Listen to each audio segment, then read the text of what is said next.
Good afternoon for those who are in Asia. Good morning for those who are in Europe.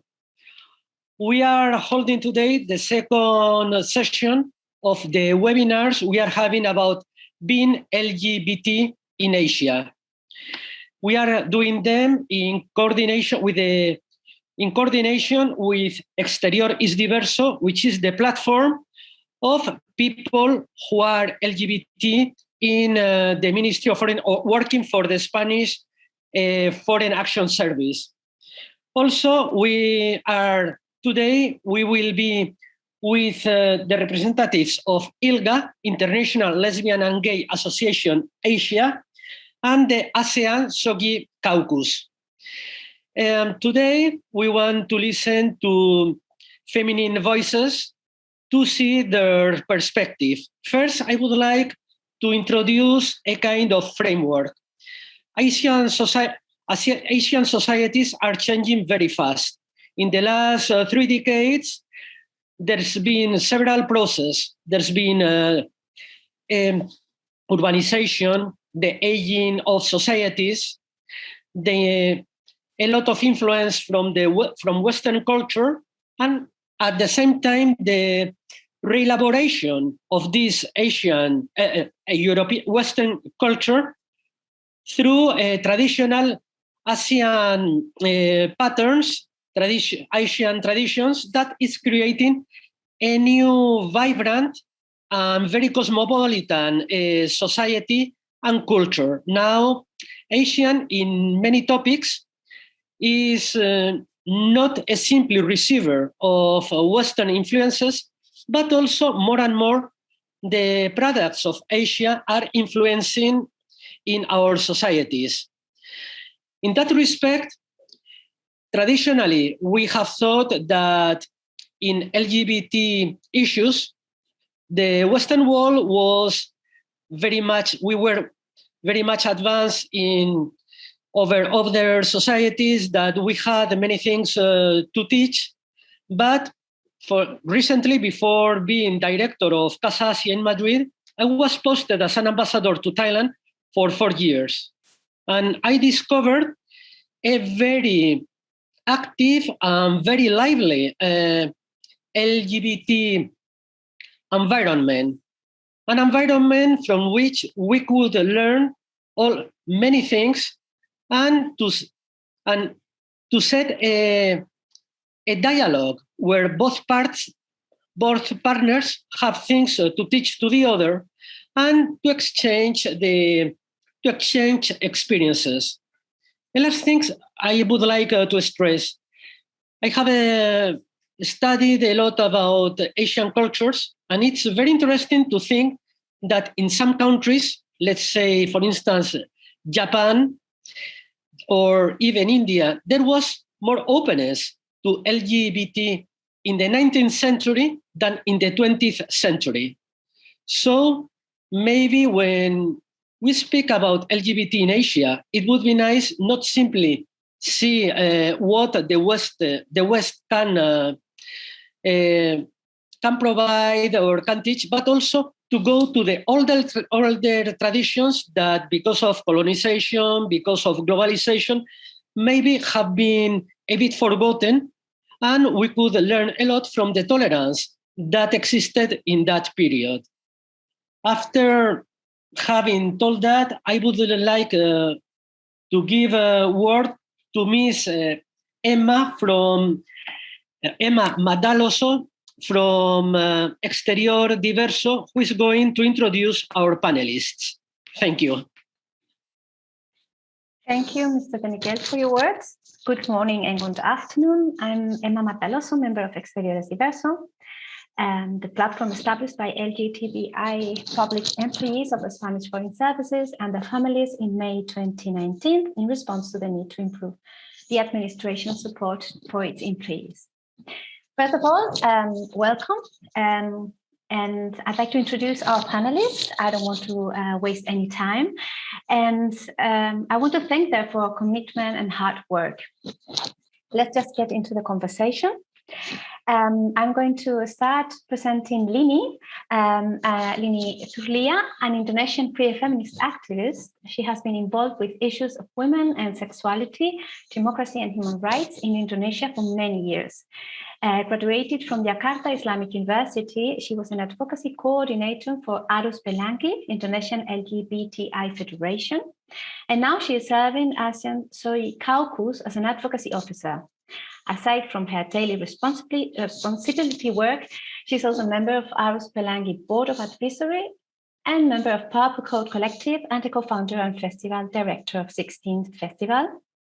Hi, Lini. Welcome. Thank you for being here. I'm going to introduce Ajita. Ajita Bangi is the current research office at ILGA Asia.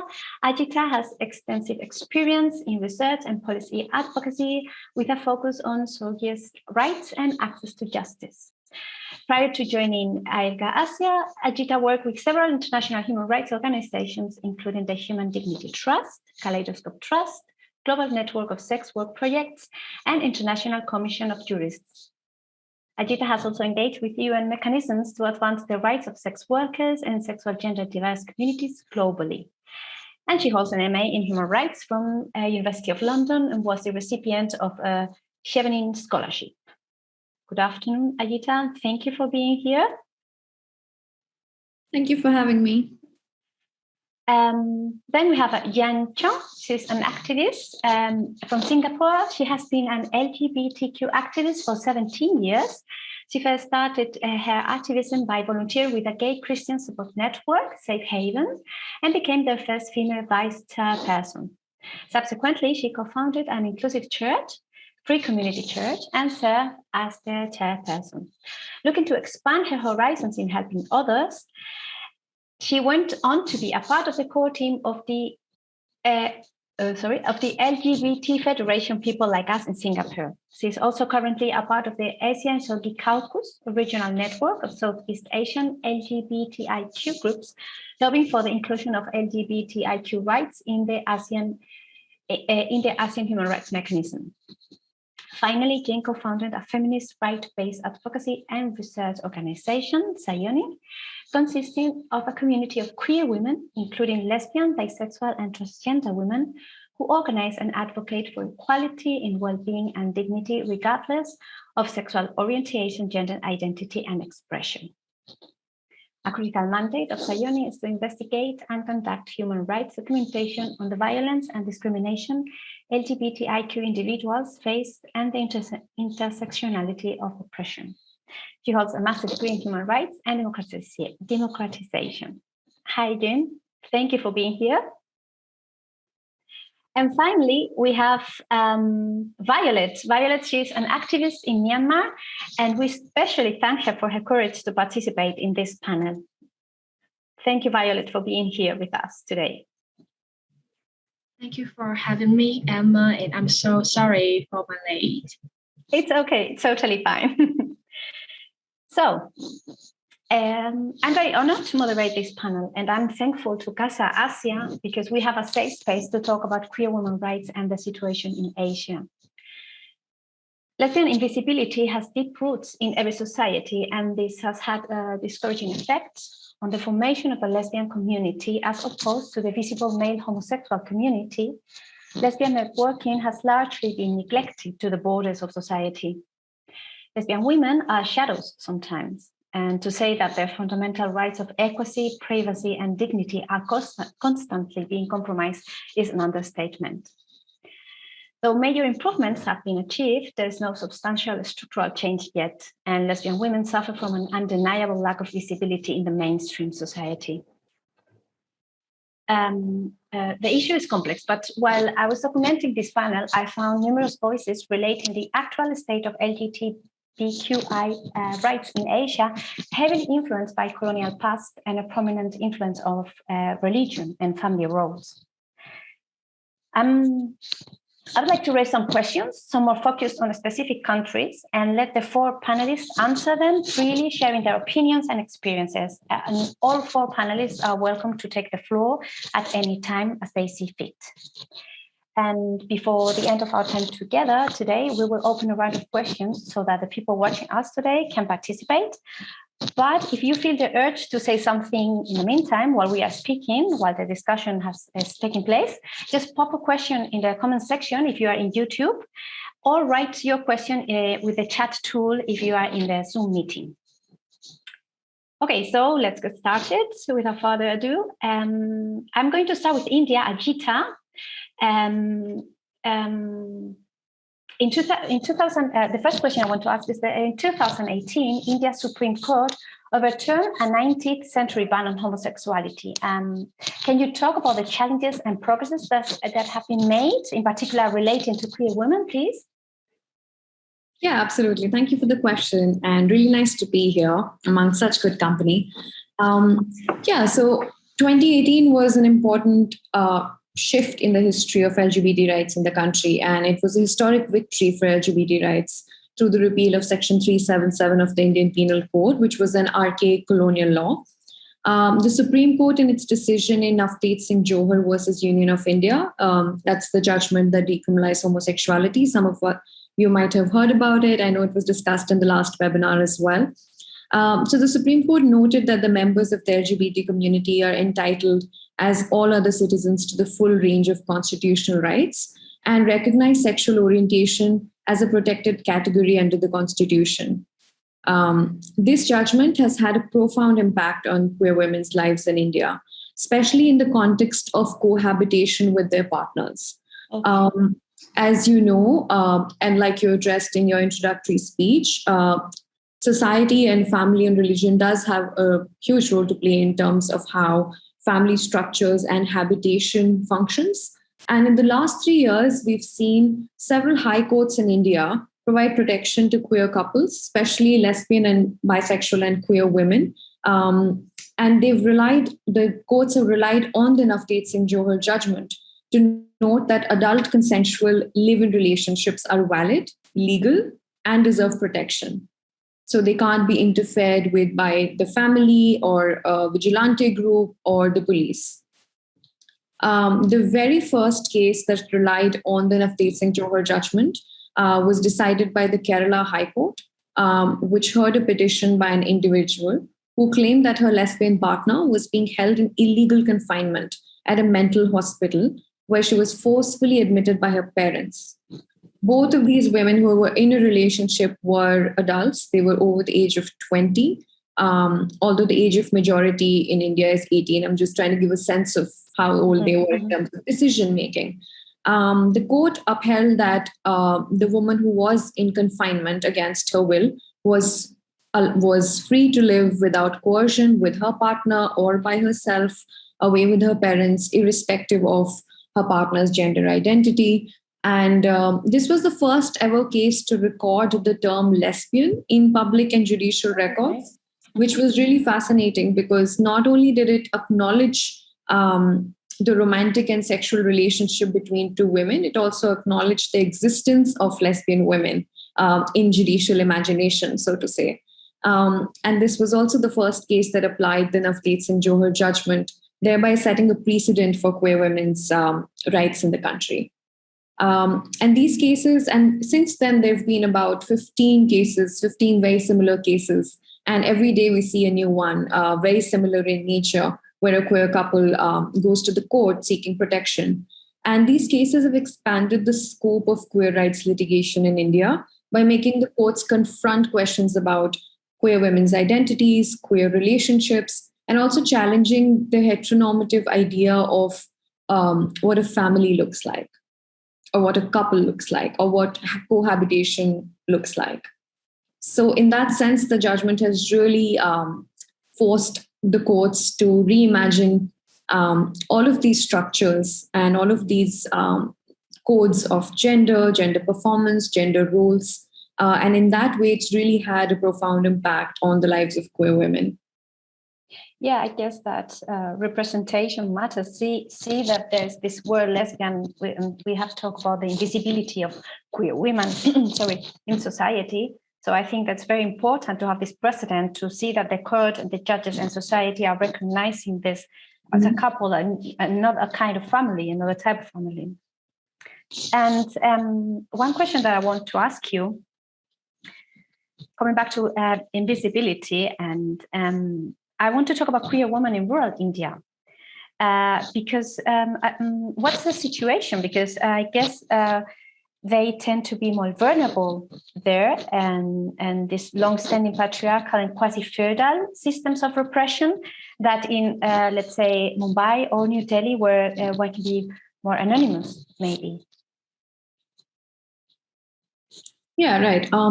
To answer this question, I'll quickly refer to a book called Loving Women by Maya Sharma. I'll also drop it in the chat box in a bit. Yeah, great. Which deals with queer women's lives in underprivileged India and addresses both rural areas as well as urban poor areas, because sometimes they are, sort of governed by similar practices and also face income inequality in a similar way. And in this book, the author has spoken about queer women and also trans-masculine persons who are perceived to be women, but they identify differently.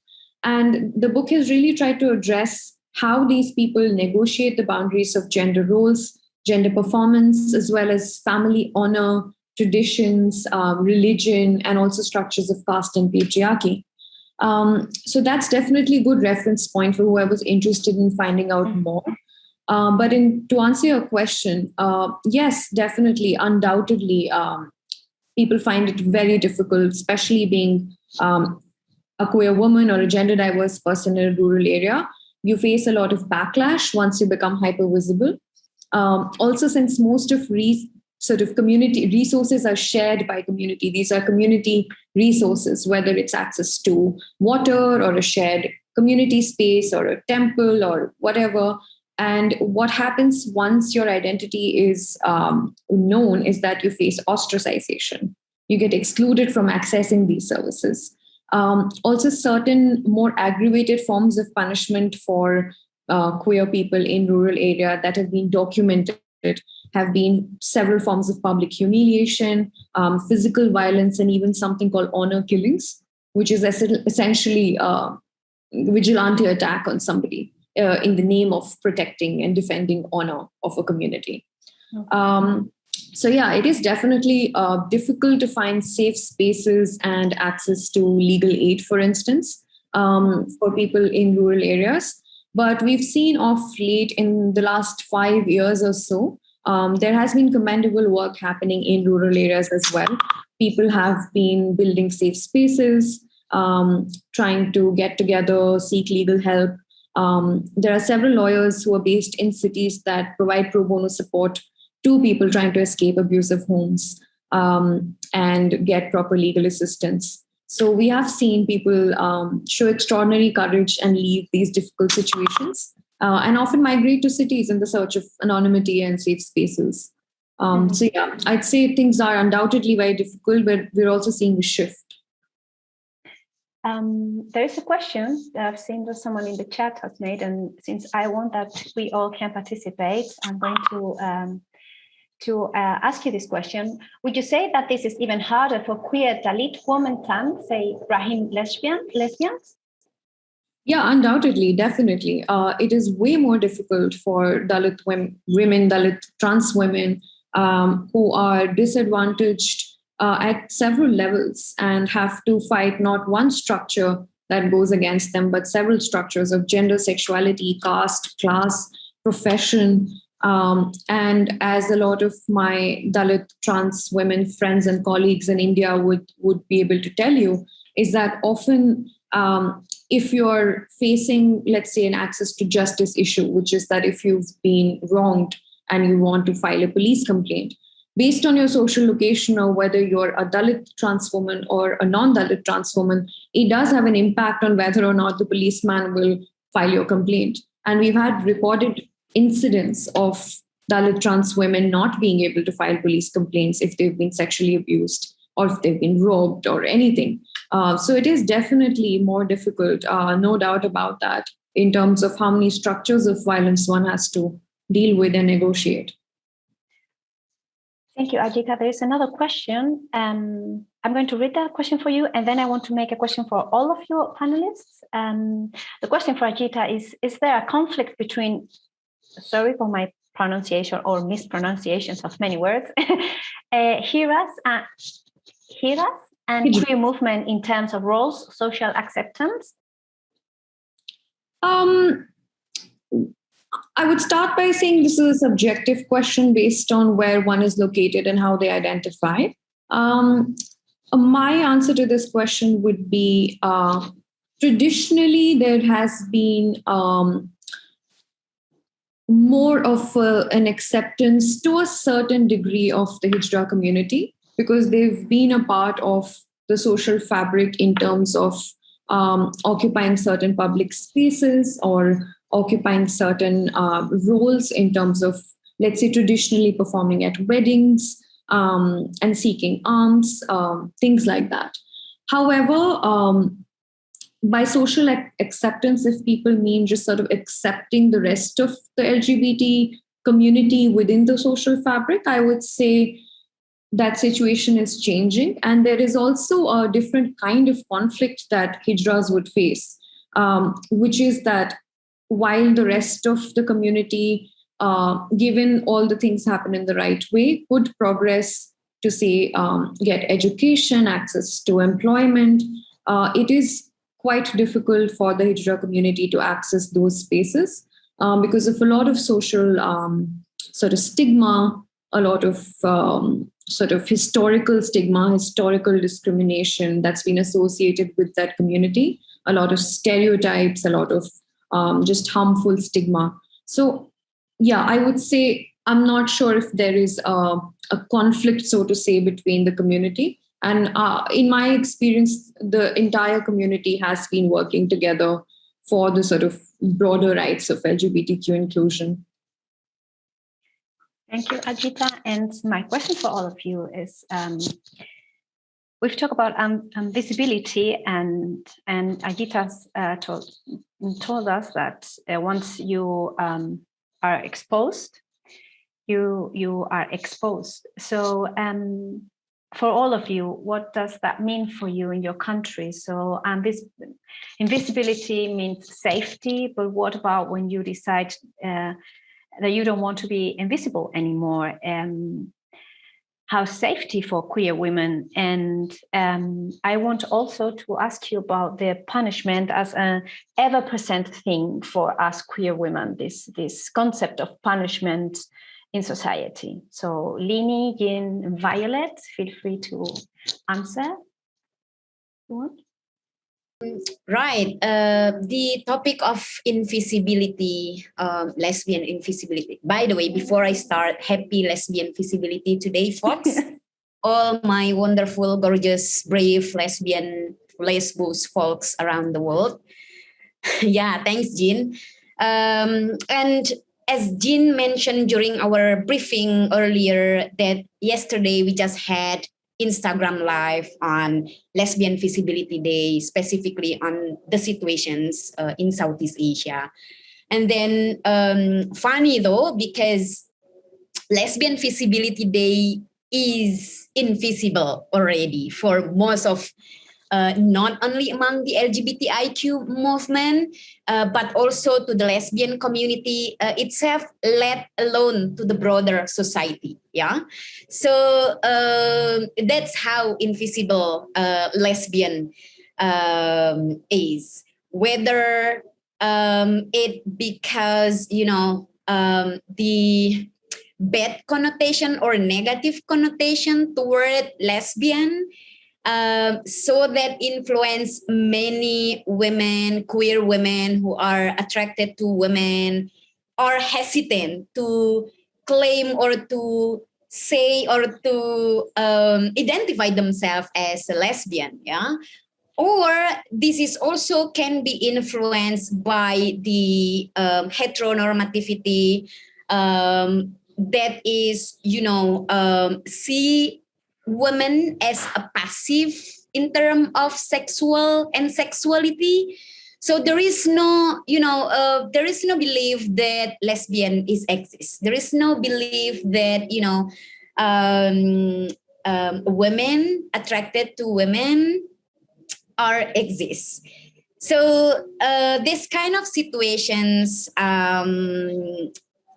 push harder situations for us, lesbian activists, queer women activists, or just individuals. For us, become more invisible and more invisible even more. We do face unique situations that is not every queer person experience. For instance, I'm sorry to using this quote, but previously we known as corrective rape, but this is actually lesbophobic rape, where your family members, your acquaintance, your most closest circles trying to rape you just to, just to correct and sending back us to, to say the heterosexual women. So this kind of unique violence that faced by lesbian are very common, not only in Indonesia, not only in Asia, but around across the globe. Yeah. And then we also face that because we are women and we are constantly overlooked and underestimated, plus if you're lesbian. So this kind of barrier, this kind of layer of discrimination and stigmatization against women, plus your sexual orientation is not heterosexual, adding another harsh situations being, visible or being exists. I think I'm going to stop there. So then Jean can jump up, or Violet can jump up. Lini said everything. So I just kind of want to add on to a little bit of what she said. Like, I run a LGBT group in Singapore, but not many people know that that patriarchy exists not just with straight men, but with gay men too. We started because we were in a biggest LGBT mailing list in Singapore, and the gay men said that we should be sexually assaulted to know how penis feels like. So that was a comment within our community. So a lot of lesbian women, we came together and said we need to do something about this, because essentially it's an attitude towards women and then an attitude towards our orientation. And this is the reason why we started in 2006. But beyond that, society sexualized women's body. And then there's this fantasizing of two lesbian women as a free for all, we can have two women, So there's this element, but very often women that does not conform to society norms, not only lesbian women, or maybe women that looks a lot like me, look quite tomboy, or single women, they're often punished by society for not conforming to cultural norms. And this manifests constantly in different society, partly because of patriarchy. I'm going to keep it short so I can talk about it later. Thank you, Jean. Violet, would you like to give us your opinion on this issue? Okay, so in my community, only less people know about queer, including queer women and men. As soon as they talk about LGBTs, even the youth only know about gay and transgender women. They have no idea about other categories under LGBTIQ+, and sometimes they think that queer must be LGBT supporters who are straight people. And then transgender men are extremely violated without knowing that they are violated, especially.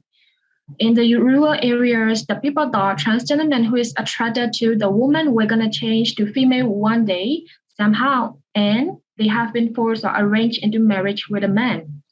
There are such thousands of cases throughout the country, but we still do not have any precise recorded data about that. That is one of our crucial requirements as well about our organization and other LGBTIQ community as well. And what is more, one of the impacts, it's about the rape cases to transgender men, whether they are pregnant or not after the rape, the victim has to marry the perpetrator because of the reputation and shame of the victim in the rest of family, which is the impacts of according to the impacts of the country's culture, the victim have to marry to the perpetrator after being raped. So, and then what is more, the victim have to give it back to that child, whether if she want or doesn't want, and can do abortion as well, because there is a restriction of Buddhism religion that we do not kill a living thing, and most of the Buddhist people follow the result of karma. So the rest of family and the victim, they don't have no idea to take actions to the perpetrators, or perhaps the legal process in our countries takes very long, like more than 3 to 5 years. Thus, LGBTIQ, especially biological female, LGBTQ women are sacrificing and have no rights to deny forced marriage or abortion in our country. Yes. So as I listen to you all, and this is the punishment that we all suffer. So, and as Yen said, that as women, we are always a little step behind in society, and then as queer women, we are 2 steps behind. So I'm going to follow with Indonesia a little bit, Lini, if you are okay with that. But I'm going before to read a question. Natalie in the public says, I'm a trans woman, and because I told my family that I am trans and bisexual, they justify that my uncle should rape me to put the fear of God in me. It's messed up. Really sorry to read that, Natalie, and thanks for sharing your. That's what we see. What we can see in society every day. So it's really messed up, Natalie. It really is. And one of my first questions regarding this issue and related to Indonesia, and Lini, has to do with religion, because I've listened to you all, and I'm aware that religion plays an important role in shaping women's lives.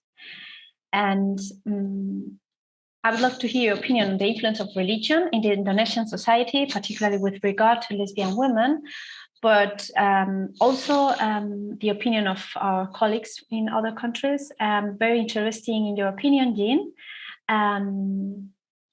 Because you have created a church, and I really want to give us your opinion. But first, Lini, can you tell us a little bit about Indonesia and how religion shapes women's lives, please? Yeah, thank you, Emma, and Natalie. Thank you for sharing. We hear you, we love you, and I'm sorry to hear that. To respond to Emma's question, so yes, Indonesia pretty much, not pretty much, I'm sorry to say that, very indeed influenced by the religion. And as you all may aware that Indonesia is the biggest Muslim country, so Islam play a very crucial role in, policing the citizen. Yeah, including, how to police women, of course, and also how to police person based on their sexual orientation, based on their sexuality, based on their gender identity. So we have initially, before becoming this Indonesia, we had Indonesia formed by a very, very diverse of languages, races, very, very diverse, including gender expressions and sexuality. Yeah. I always mention this, how Ben Anderson, when he was first visiting Indonesia back in late 60s, he was very, very, surprised that how Indonesia at that time celebrate the diversity of gender expression and sexuality. Being cross-dresser, or men loving women, men loving men, or women loving women. That's kind of sexuality back then in Indonesia, celebrate by most of the society, not only in big island, but also in small rural island. And then Ben Anderson was saying that, hey, if you are cross-dresser in United States this year, you are going to be sent to the jail. Yeah. And that time, we don't have that kind of notion to jailing or to criminalize person based on their gender identity, gender expression, or sexuality. But then again, the conservatism, also the influence of colonialization, changed the Indonesia become very different, become very intolerant toward diversity, including the diversity of gender expression, of gender identity, of sexuality. And now the current situations, the government, the political party that also play the role of important political system here in Indonesia are trying to, one, criminalize people based on their sexual orientation and gender identity. Second, if criminalization is failing or they cannot push through this agenda, then the second, they're trying to depathologize these people. So we have the Indonesia diagnosis and classification of mental disorder, which is adopted from the ICD-10, International Classification of Disease, from the second edition, which is 1993 of our national diagnosis.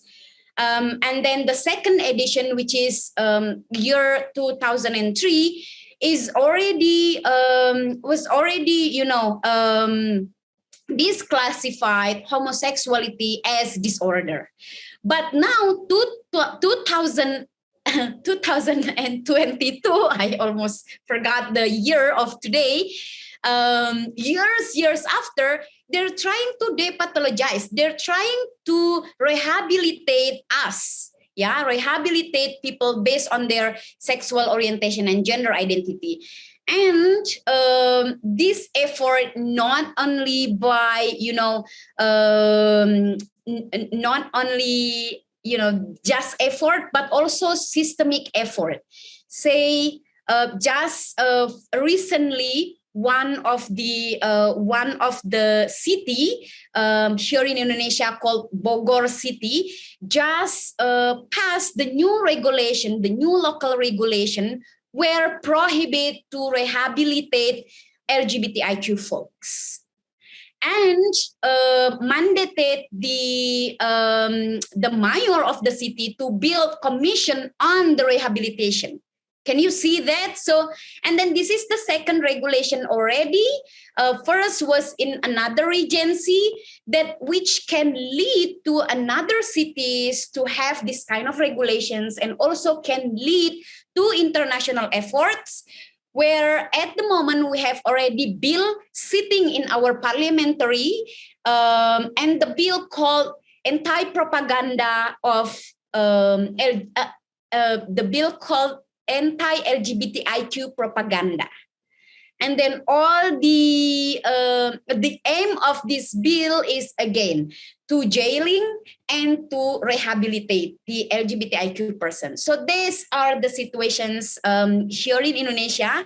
And can you imagine when you are people like me, for instance, me as a woman, as a lesbian, become more vulnerable. And then yet also my siblings in transgender community, intersex community, for instance. So these situations need to be addressed, and we all as international community need to support each other so that we can prevent this kind of horrible situation. Okay, I'm going to stop. I talk too much. Before we follow with Jean, I I wanted to mention, you spoke about colonialism, how Indonesia's culture was maybe more advanced before, because if I'm not wrong, the Bugis people, Yeah. in South Sulawesi have been known for gender flexibility, and since if I'm not mistaken, since the pre-Islamic era, there were 5 genders. I've written down there was men, women, male women, female men, and androgynous priests. Yep. And correct. Similarly, I think there was Torajan people who had a 3rd gender. Yes. And well, there's that takes me back again to colonialism and its influence on local culture and how we step back sometimes. I wanted to ask you about trans women and non-binary people, but I think you've already kind of sort of answered that. So Jean, can you talk, and then Violet, I'm not forgetting you, so hope you're still there. Jean, can you please talk about your point of view about the influence of religion and in Singapore and as your experience? Well, my point of view is controversial for some people. But to very quickly set the context, in Singapore, we're quite multi-religious country where you can find a Buddhist temple next to a Islamic building, next to a church, just next to each other. So, and it's quite commonplace. But when it comes to opposition to LGBT rights, the Christians are the most active and the loudest and the most influential and pretty well funded, and they are only 20% of the population. So in my earlier years of activism, I've been involved with Christianity and the acceptance of gay Christians. But my opinion of religion is that I do not think religion will change. I think the people must change first. And very often, because the people change, the church will change. Because churches and religions, kind of like dinosaurs, they'll always be slow, and they have a long history of trying to control women's body and sexuality and telling gay men what to do. So my engagement with them tells me that the system is very patriarchy and hierarchical, but the religion, they need people. So when public opinions shift, they are often slow, but they catch up. So to me, I wouldn't want to waste a lot of money or time on religious groups.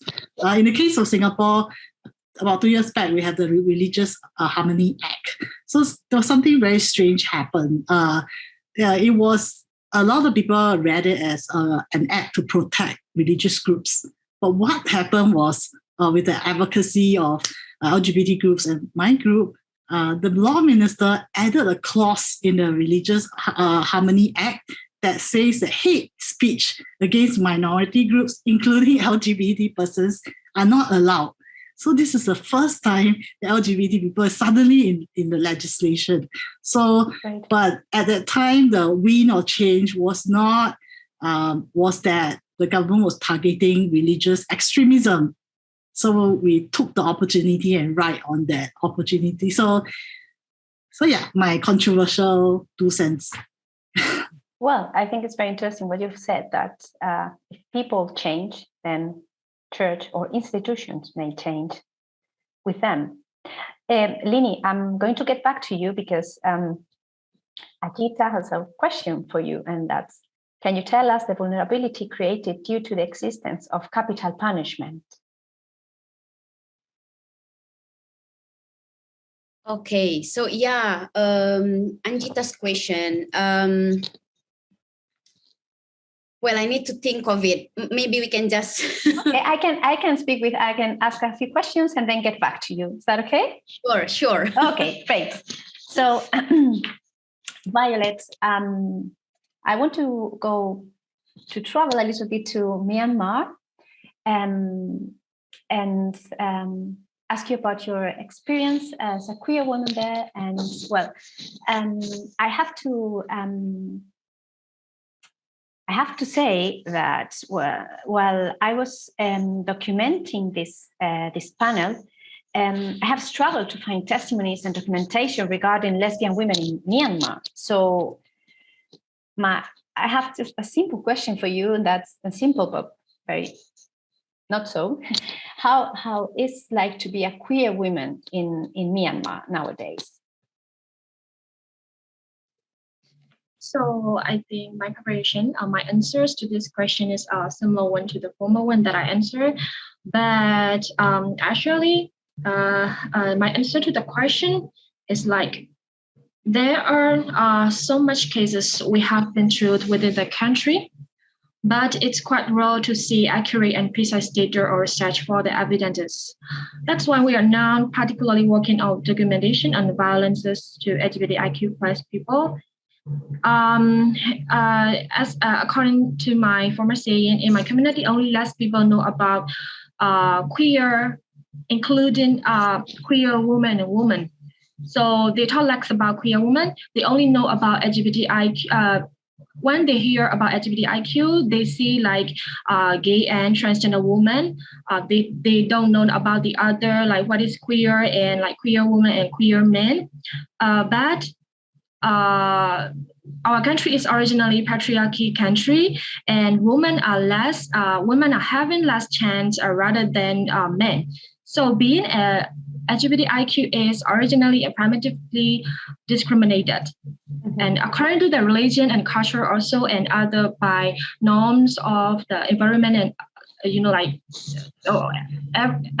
most of the person in the environment discriminate us because of being LGBTIQ.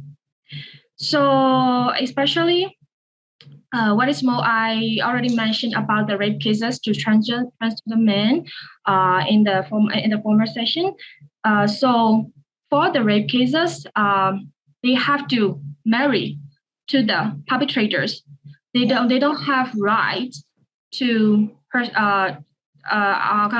they don't have rights to take action or like to focus on that perpetrators because of their reputation and because of the norms and cultures of the country. And so the impacts of that rape cases are like they have to give birth to the child and can do abortion also because of the religion. And that's a part of the rape cases or being a queer woman or something like that. And how can I say? The other roles that queer women suffering is that about the lack of education, workplace violations, and discriminations. As, for instance, transgenders, men are not allowed to wear what they want to wear in the government sector for workplaces. For instance, transgender women are not allowed to wear men uniforms or outfits, even in private sector or sometimes. So in government sector, it was getting worse. And then after the coup, it was getting worse and worse. So that's a kind of discriminations that suffered by queer women because of the environment discrimination, job place discrimination, and other like school discrimination as well. And because of the patriarchy entry, women cannot access the education very well, only in the urban area, but not in the rural area. But only in urban area also, even in urban area, LGBT are not very well known. Even LGBT themselves didn't realize themselves they are LGBT. They don't know what is LGBT. Yeah. So yeah. So sorry to interrupt, Violet, but I think that you talk about something very important, that is education. And I believe you're involved in job training and workshops. I think the inclusion of LGBTIQ people in education settings is essential for the creation of a better society and to help young LGBTQI people to feel less isolated. And I want you to talk about how this works, your education programs, how they have worked during the coup and afterwards, and how the restrictions on travel and communications affected your wonderful initiatives. Okay, Emma, thank you for the next question. LGBTIQ plus has been struggling within the country through regarding the restrictions from relating culture and socialization as I mentioned above. If I'm supposed to say LGBTIQ plus role in education center, like they haven't taken the place yet, such as they haven't taken the place yet very well, such as teachers at the government schools can't be gay or transgenders. If we are gay men or transgenders, we have to push away the teachers or the other government jobs from our career list, as the uniforms are not flexible as well. Therefore, we are also doing as well for the empowerment for respective aspects to LGBTIQ plus community. After the coup, our government, which is called National Unity Government, which is also called and represented as civilian government, possession different officers and ministers to operate the new government and Minister for Human Rights for Myanmar. So the Minister for Human Rights Department for Myanmar is not a gay man. So he's the very first LGBTIQ plus minister who has been an expert on surrogacy and LGBTIQ empowerment processes. This is one of the fortune and encouragement for LGBTIQ plus our community. So the minister and department is also working on documentation and research on human rights violations, transitional justice and social justice, including LGBTIQ plus cases during the coup, and which will be quite supported and crucial to take actions to perform legal aid process in climate transparent conditions. So about our organization, you mentioned training and workshops. We have been doing. So about our organization, everything is going up before the coup, but still we have been conducting trainings and workshops such as under access to justice team. We provide criminal justice training, paralegal case management training, and like case documentation or legal session that violate an LGBTIQ plus rights. Training to paralegals, law students, university students, and other LGBTIQ and non-LGBTIQ within the country. So another training and capacity building team, we provide surrogacy and human rights mechanism training, like such as discrimination-based issues and advocacy outreach training. We provide to non LGBT and LGBT as well. So there are many other training as well. So we have many other like workshops as well. So our organization has been operating LGBTIQ plus empowerment program only more than 8 years. However, before the coup, we are on the way to build federal democracy and LGBTIQ rights. We could conduct trainings, advocacy, free trips, not only to urban areas, but also rural areas that participation of LGBTIQ will get in bigger at the time. So the participations of LGBTIQ plus were quite prominent, such as in festivals, media, publications, and press, movies, like articles, private sector collaboration, and so on. And LGBT activists, celebrities, artists came out before the coup, more and more at the time. But for the aspect of the issue of human rights violation, the organization could provide awareness about violations. We will plan to make procedures to fit legal constitutions laws, which had been violated in LGBTIQ plus as well since many years ago. Lawyers could take actions with legal aid for the victims. We could provide financial, monetary, and capacity building, soft skill assistance. And what is more, LGBTIQ organizations and other persons could take place gradually in government sector, leading role, policy making, and representing in parliamentary and collaboration with other international partner organizations. So most people became aware that focusing on LGBT rights is also focusing one of the human rights as well. So do not take so much time. Violet, I think we've lost your connection. We can't hear you. So in the meantime, while we wait for you to come back, I think Mr. De Miguel wants to say some words. Emilia? Thank you very much, Emma, and all the participants. I have to go now, but I wanted to thank all of you for your courage, Emma for her very good moderation. At the beginning, we were speaking about the lack of visibility of women, of lesbians. Well, from Casa Asia, I think we have tried with this webinar to make our little apport in order to resolve this issue of visibility. In the future, stand by us, count on us for any other activities that you want. You know that in Casa Asia, you will always have an understanding listening. Thank you very much. Thank you, Emilio. Thank you very much. So, Violet, are you there? Can we check if your connection is back? Can you hear me? Yes. Now you can hear. Yeah. Okay. But now we can. Oh, Yeah. Again, yeah. Okay, I'm back. Okay, so should I continue? Yes, please. Okay. So after the coup, everything has been performed low profile as the military soldiers undertake arbitrary arrests and detention to LGBTIQ+ activists, celebrities, artists, and they are tortured more physically, verbally, sexually, and mentally during the coup. Like sexual assault and including human rights violations. Rape cases are more frequent after the coup. What is more, our centers are breaking down, and LGBTIQ+ people and other people are employed as well.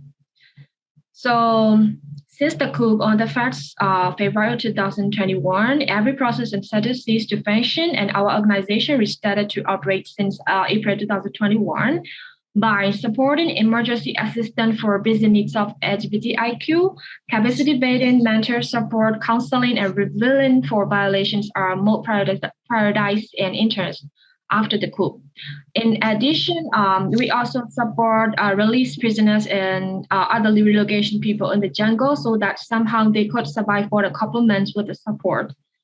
We now have a documentation team, which is a very new team on human rights violations, in order to be an approach for legal aid procedures with free of charge for detention and political prisoners. We also support LGBT people under People Defense Force in the jungle, which is the group under National Unity Government responsible for protecting civilians. And there are lots of challenges like restrictions on travel and communication for training fee trips and other procedures. Everything has been changed into online platform as virtual trainings and virtual activities. And our office space is not existing now. We have to make it disappear because they can track us if our office place is located. No internet and long power cut for once in 4 hours per day. We can't communicate each other for our security concern by phone. So we have to apply VPN, a virtual private network. Traveling is not safe because the military soldiers can arrest the people anytime they want to within the country. So no public workshops or no official announcement are arranged by the organization. Like we are living in the country with lack of freedom of expression, assembly, and press. Not only LGBTIQ+, this is like the citizen issues. So including all the people, and also LGBTIQ people are also arrested and also with lack of freedom of expression, assembly, and press. So there, like the military regard that we are under the non-governmental organization, like protecting subordinate and having civilians. So they regard that NGO are protecting and having the people. So they suggest that we are also against the military. Of course, I'm also the one of the participants in the revolution, and they can't like. The NGO should not be very obvious and very prominent in the public, or they will arrest us. So we are very with low profile these days since February 21st. February 2021. That's why I'm switching off my camera for my security concerns. So we have no transparency now.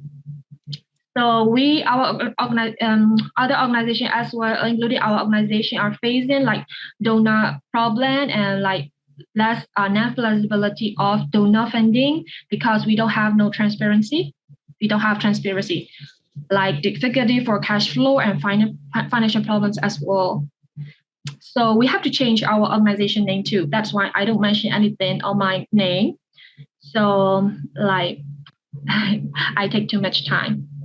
Violet, thank you so much. And thank you again for your courage and for all the work you are doing. We admire you, we are with you, and it's moving that you are doing such a wonderful work in such conditions. And before we open the mic to the public and people attending the meeting, also in YouTube, I want to go back to Lini if you wanted to answer the question that Ajita raised. But then I think after your question, we have to end on a positive note, because we in Exteriores Diverso, the Spanish platform, we say hashtag in Twitter is that mucho por hacer. We have so much to do. Yeah. So Lini, I want you to answer the question if you have had enough time. But then, girls, let's go to a positive note, because it's the way to find courage to fight. Sure. Before I answer, thank you, Violet, for sharing, and we are in solidarity always. So in regards with Anjita questions on capital punishment, Indonesia currently still in moratorium process on capital punishment, as in death penalty. And then the only, only criminal punishment toward LGBTIQ person exists in Aceh, which is where they have special autonomy, so that they have Sharia law. In their Sharia law called Kanun Jinayah, they also, well, this is still fortunate. I'm so sorry saying this, but I don't like to say this, but they don't accommodate stoning to death. So there is no capital punishment in the Sharia law, but they do have liwat and musahakah, the punishment. It's liwat is the punishment for homosexual men, and then the punishment is 100 lashes, so by lashing, not by stoning to death. And it's in the chapter 1, article 1, paragraph 28 of the Kanun Jinayah. And then the musahakoh, which is the punishment for homosexual women. The punishment is 100 lashes, and the same in the article 1, paragraph, chapter 1, article 1, paragraph 29. So that's why before I answered this earlier, I need to go back to the Sharia law itself to check that I, inform the correct information about this. So that's on capital punishment, Anjita.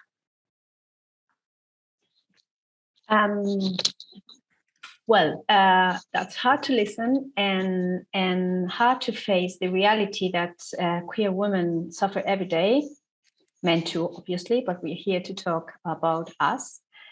And I would like to ask Jean and Ajita, well, more than ask, I would like you to share some positive notes on things that are going forward, things that you feel are changing, are improving. Also because I think that it's important that we encourage ourselves, that we support ourselves and we think positively. So Jean and Ajita, you want to share some things that you feel are looking up? Yeah, I can go first. Ajita look at me, I think.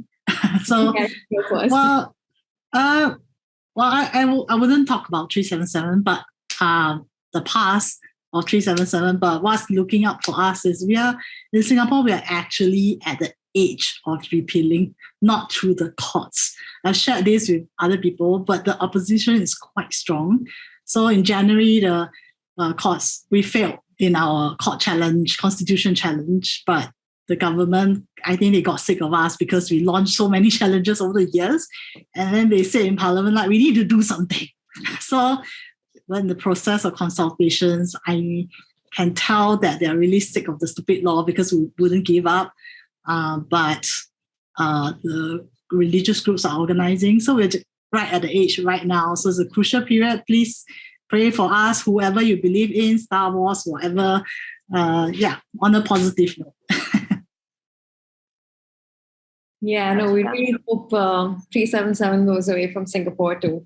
Well, on a positive note, like I was mentioning in the beginning of my talk, it's a really fascinating time in India because a lot of young queer women are really taking the law in their own hands and just approaching the courts, seeking justice, seeking protection, carving out a space, forcing the courts to confront with the language of queer love and queer identities. And it is unprecedented. It's a movement that we've never seen before.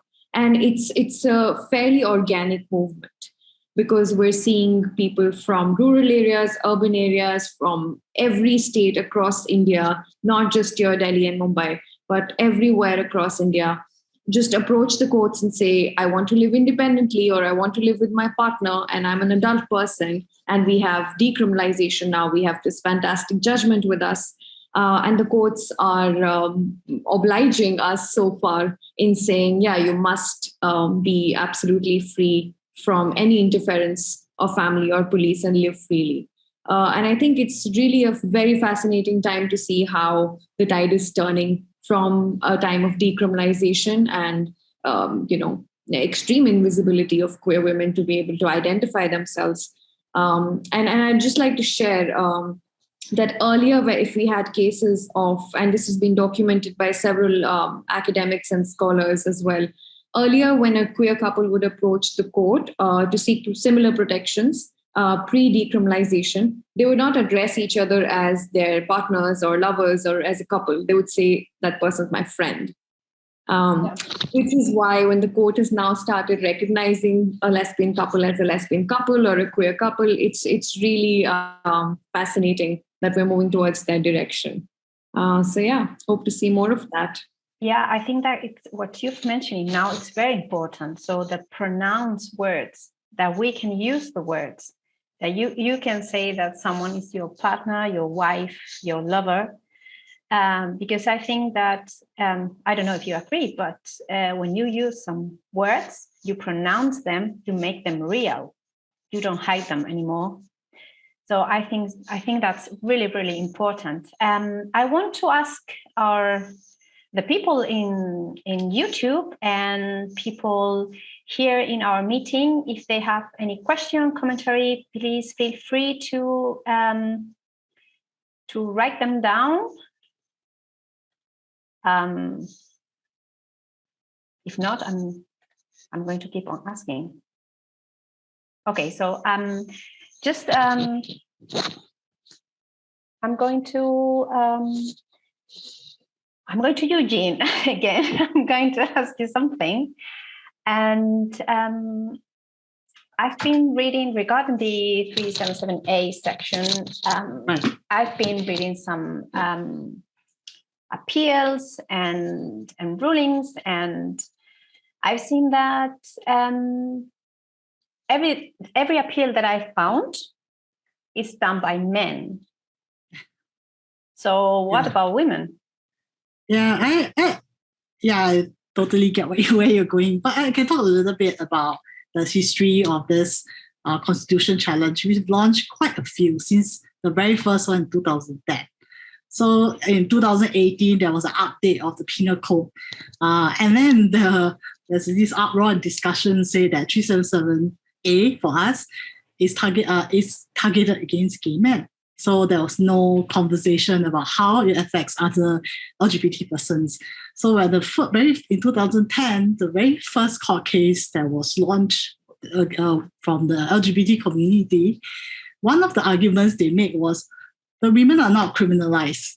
How about them? So human rights groups, international human rights groups told the lawyers here not to make this kind of judgment because there are jurisdictions who say, hey, let's have equality, let's criminalize lesbians too.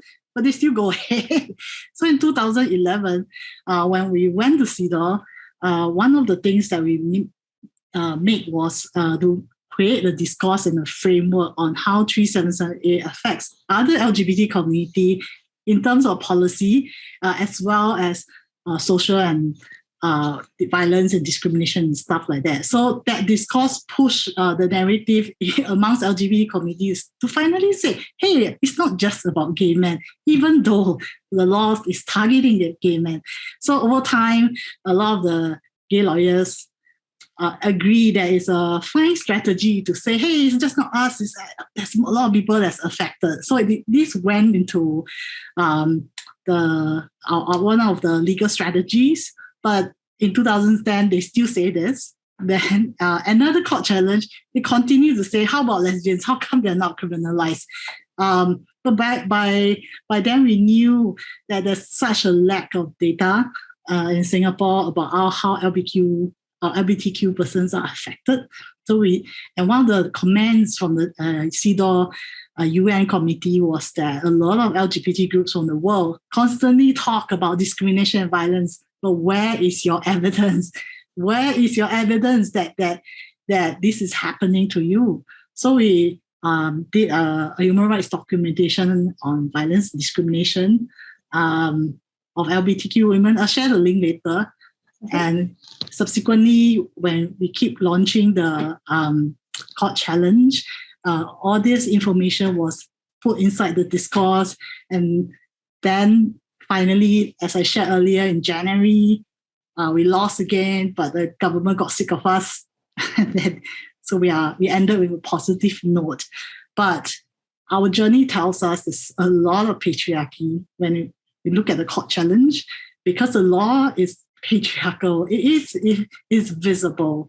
But when we did the documentation, we realized a lot of LGBTQ persons' violence and discrimination is behind closed doors. So very often, gay men will say that I suffer the most because it's visible. But what we are pushing out the discourse is to prove that we all suffer, but differently.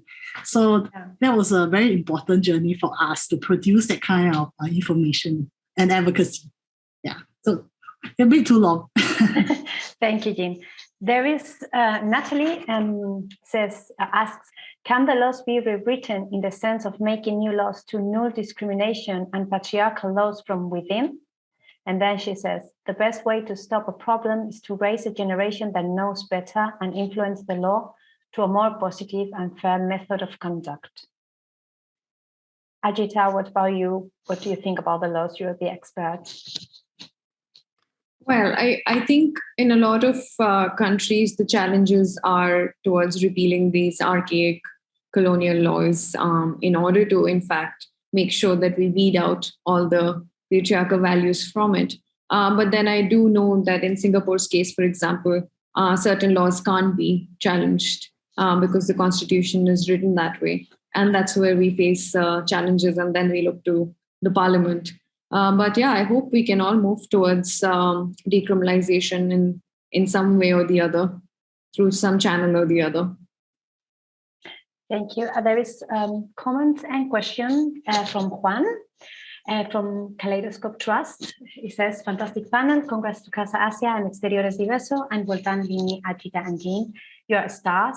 This is a question to both moderator and panelists. Beyond raising awareness, what can multilaterals and international institutions such as Casa Asia and Exterior Diverso do to keep supporting your incredible work beyond the big name days in a manner that is led by local needs and perspectives?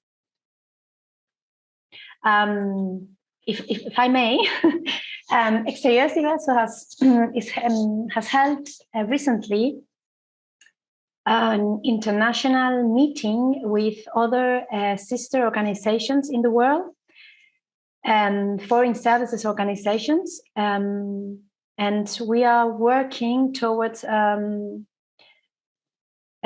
finding a way to share our problems, opinions, and challenges. So this is in the field of foreign services, but some meetings are being done to see which are the problems in each country, and I think it's very interesting that we all get together to our panelists Are you involved in such meetings, international organizations meetings?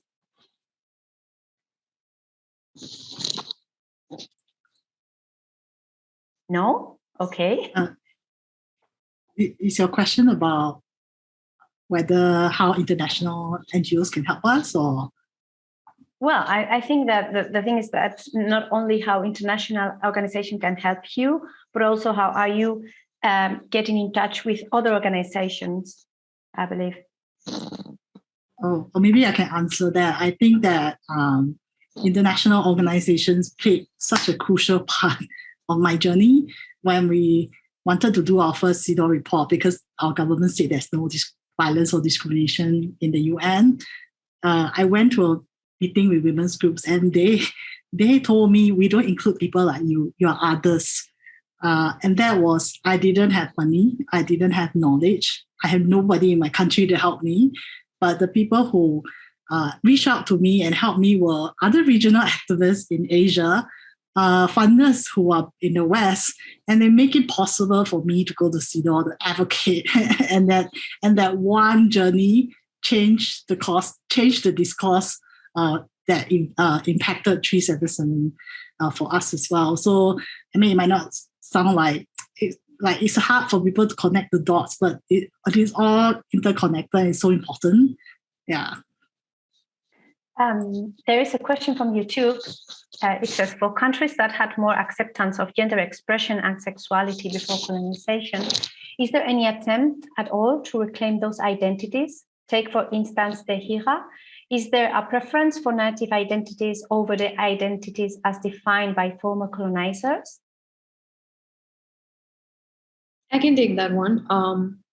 Thanks for the question. I think it's important to understand that what the colonizers were trying to do was not provide another identity, but attach stereotypes to certain communities in order to maintain their sort of colonial project and make sure that anyone who looked like they could create resistance or sort of come together and come in solidarity should be sort of disbanded. So the Hijra community was a part of many other communities that would be criminalized under certain vagrancy laws, such as the Criminal Tribes Act. And they would essentially be criminalized for moving a lot, just for their livelihood or for performances. And that was just something that they relied on their livelihood for that. In terms of the stereotypes that the colonizers managed to attach to those communities, in terms of them being criminal tribes, in terms of them being habitual offenders, in terms of them being disease spreaders, all of these are colonial notions. None of these notions really existed pre-colonial rule. This was a way to make sure people are contained in one place so that they can be governed. So once we understand that, it'll allow us to understand that in terms of reclaiming identities, at this point, we've also moved really far away in terms of globalization, in terms of where we are as a country.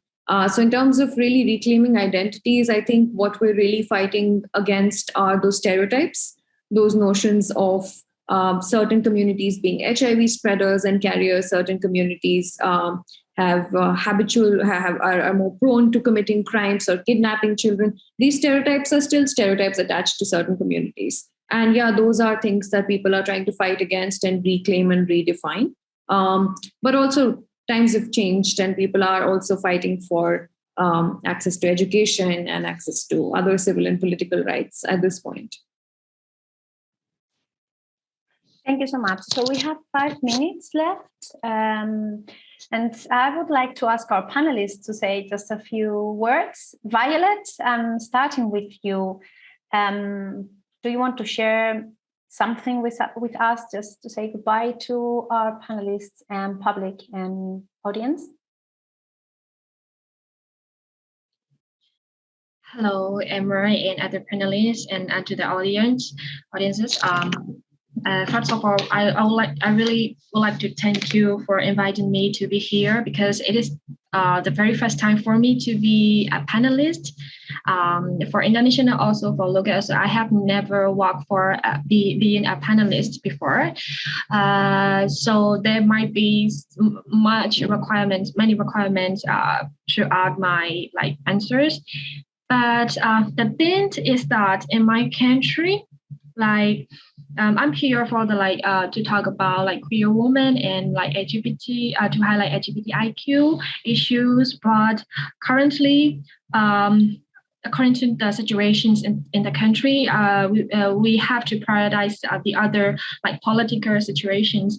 So that's why I include so much things about the political situations relating to the queer women and other LGBTIQ activities under the revolution. They also participate in the revolution as well, thousands of people participated in the revolution as well. So because of the participation of queer and other LGBTIQ as well in the revolution, make the public see and accept the LGBTIQ.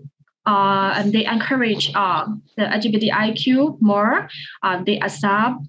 We can see the result.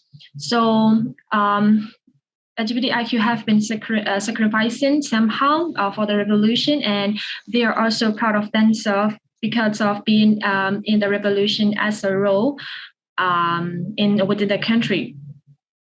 So I would like to say that queer women are also participating, not less than the men are doing. And thank you so much for inviting me again. Yeah. Thank you, Violet, and thank you again for being so brave and have that courage in the work you've been doing. Lini, some words? Sure. I think my last final will be related to one questions. What multilateral and international community can do at least two things. One, support the equal allocations. You know that LBQ issues receive a very small amount of funding to fight these issues. We have a very, very tiny amount of support. So please try to also advocate and for the equal resource of these issues. And the second is to support decolonized way of working and mainstream international solidarity, realizing that we cannot work alone, but at the same time, we cannot no more normalize imperialism work. Dictate, hey, you do this, I give you money, you can do this. No, we need to support the need of grassroots movement, including the equal resource allocations and to support the colonized way of working. That's my final statement. Thank you. Thank you, Lini. Ajita? I'll start by saying I'm honored to share a panel with everyone here, especially Violet. And I echo and second everything Lini has just said. I think it's really important for organizations to share resources, allocate resources efficiently, amplify voices, and decolonize all spaces, including funding spaces and decision-making spaces. I think it's really important to also have a seat on the table of decision-making. I'll end by saying I think it's really exciting to see the kind of panel we have today. And I think in queer women and queer feminist activists really have had to make up for all this lost time where we've been invisibilized for so long. And I feel like the amount of intersectional work, which is so fascinating just to hear, the amount of intersectional work that all of us here do is really very commendable. And I think, I think it's really, really empowering just to hear and be a part of this panel. So solidarity to everyone, and just really honored to share the space with everyone. Thank you, Ajita. Jean? My turn. As usual, I want to be a little bit controversial. I want to say that the colonizers doesn't always come from the West. The geopolitics in Asia are rapidly changing, and there's, I think for a long time, the anti-rights, anti-democracy movement in Asia is pretty strong if you look across the kind of governments that we have, and it heavily influenced LGBT organizing. So very often the boogeyman is the West, but we don't look at how we, as LGBT activists, are also contributing to this problem. So don't cancel me, please, after this. So if anyone has something to say, no more questions. So I'd like to thank you all. It's been fantastic. I've really enjoyed preparing this panel, learning so many things I didn't know. As I told you in my first email, I'm Spanish, I live in Germany, so I have this Eurocentric view of the world. And it's very important, I think, that we learn from your experiences, that we learn that there are so many things happening. But it's also very important to show that there are women like you that are fighting, that are encouraging changes. And I want to say thank you also to Casa Asia for giving us this space, to the ASEAN SOGIE Caucus, ILGA Asia, and from my behalf, just thank you very much. I've really enjoyed this. I admire you. Violet, we are with you, and I hope we all keep in touch. And well, I remind you that there is another panel left from this series. We will publish soon in our social media channels when and where it will take place. Thank you so much. Let's keep on fighting for our freedom, for our right to intimacy, to love whoever we want to, and just be really empowered. So thank you all. Thanks, everyone. Bye-bye. Bye-bye. Thank you so much, everyone. Thank you. Thank you. See you in another spaces. Bye-bye. Bye-bye.